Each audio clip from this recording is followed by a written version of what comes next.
तत्सवितुर्वरेण्यं भर्गो देवस्य धीमहि धियो यो नः प्रचोदयात्। उस प्राण स्वरूप, दुख नाशक, सुख स्वरूप, श्रेष्ठ, तेजस्वी, पाप नाशक देव स्वरूप परमात्मा को हम अपनी अंतरात्मा में धारण करें। वह परमात्मा हमारी बुद्धि को सतमार्ग की ओर प्रेरित करे। भाइयों बहनों, जय श्री राम, जय गुरुदेव, जय माँ आदिशक्ति। गायत्री साधना में सिद्धि कैसे प्राप्त हो? भाइयों बहनों, कोई भी व्यक्ति जो साधना के मार्ग पर आगे बढ़ता है तो उसकी प्रथम इच्छा यही होती है, कामना यही होती है कि उसे शीघ्र अति शीघ्र साधना में सिद्धि प्राप्त हो जाए, सफलता प्राप्त हो जाए। तो इसी कड़ी में जब आप गायत्री साधना के मार्ग पर आगे बढ़ते हैं तो किस प्रकार से आपको इस महासाधना में सिद्धि प्राप्त हो, इसके कुछ मूलभूत सिद्धांत हैं। उन्हें आप सबकी जानकारी के लिए, मार्गदर्शन के लिए मैं स्पष्ट कर देना उचित समझता हूँ। जब आप गायत्री साधना के मार्ग पर आगे बढ़ने जा रहे हैं और उस सत्य स्वरूप परब्रह्म परमात्मा की चेतन क्रिया शक्ति को अपने इस पंचभूत तत्वों से निर्मित शरीर में निवास करने हेतु आमंत्रित करना चाहते हैं, तो भाइयों बहनों, एक बात निश्चित रूप से समझ लीजिए, आपको अपने शारीरिक और मानसिक स्तर पर बहुत कुछ परिवर्तन करने के लिए तैयार रहना होगा।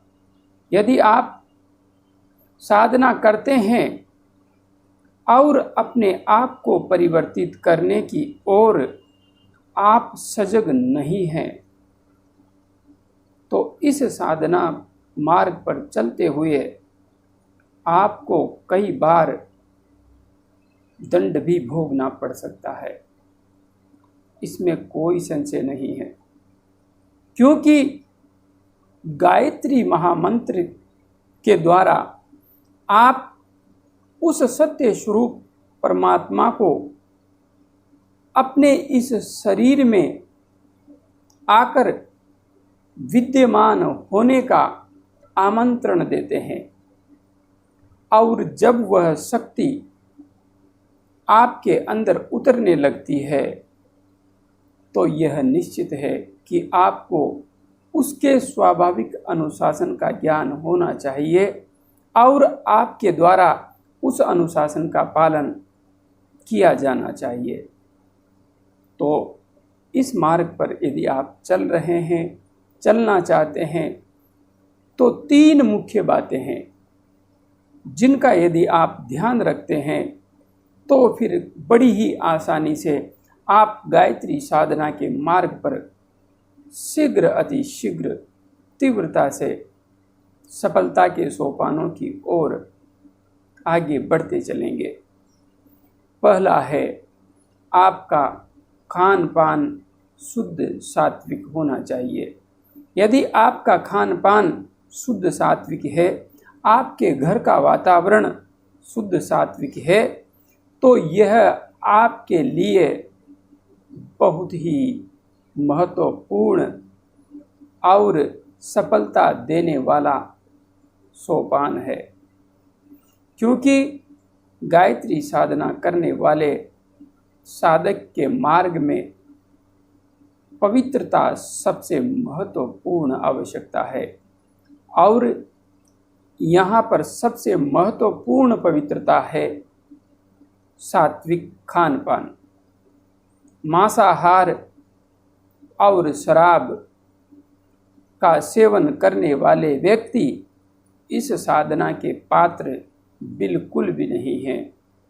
हाँ, यदि कोई जर्दा, गुटखा, खैनी आदि का सेवन करता है और वह प्रारंभिक स्तर पर इन्हें छोड़ पाने में सक्षम नहीं है, तो वह निश्चित रूप से साधना मार्ग पर आगे बढ़ सकता है।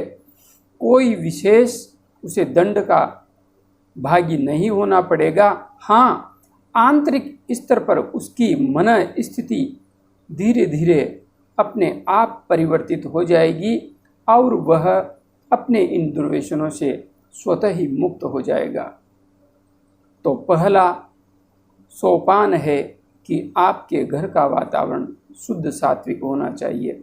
दूसरा सोपान, आपके मन मस्तिष्क में जितना आप परिश्रम से कमा रहे हो, अपनी क्षमता से, अपनी योग्यता से कमा रहे हो,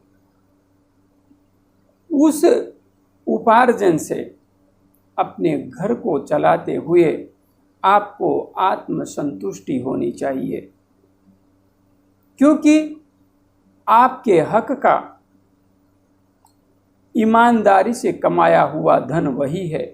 यदि आप एन केन प्रकारेण किसी भी तरह से गलत तरीके से धन अर्जित करना चाहते हैं,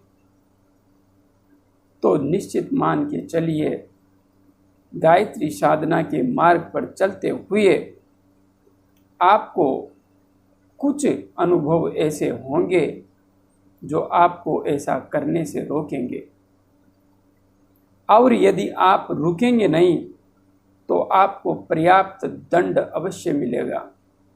यह स्पष्ट रूप से समझ लीजिए।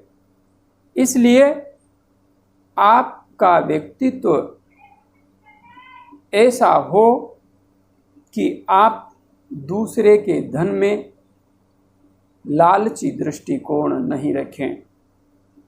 अपनी स्वयं की कमाई से अपने घर परिवार को चलाने में आनंद का अनुभव करें, और यदि आप ऐसा करते हैं तो यकीन मान के चलिए माँ आदि शक्ति का खजाना दिनों दिन आपके लिए खुलता चला जाएगा।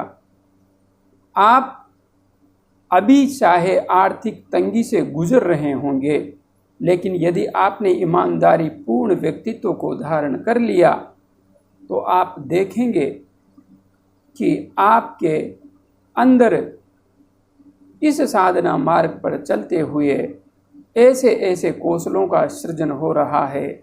यह प्रकृति आपके अनुकूल हो रही है, हर कार्य आपके अनुकूल होता जा रहा है। आप दिनों दिन दोगुनी रात चौगुनी प्रगति की ओर बढ़ते जा रहे हैं। आप हमेशा देने का भाव रखें, लेने का भाव नहीं, क्योंकि यह माँ आदि शक्ति संपूर्ण प्रकृति देने पर ही टिकी हुई है।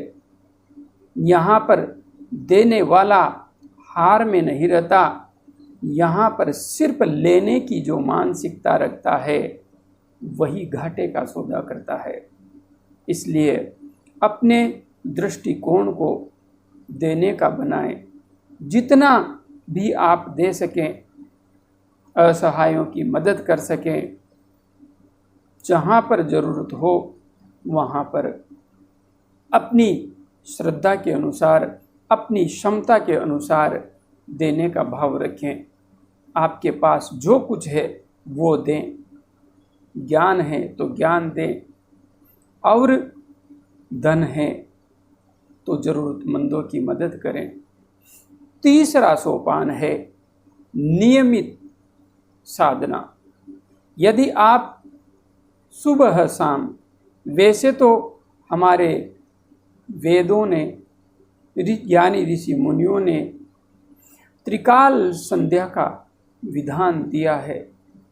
प्रत्येक सनातन के अनुयायी को त्रिकाल संध्या करके उस परब्रह्म परमात्मा एवं जगत जननी माँ की भाव भरी उपासना करनी चाहिए।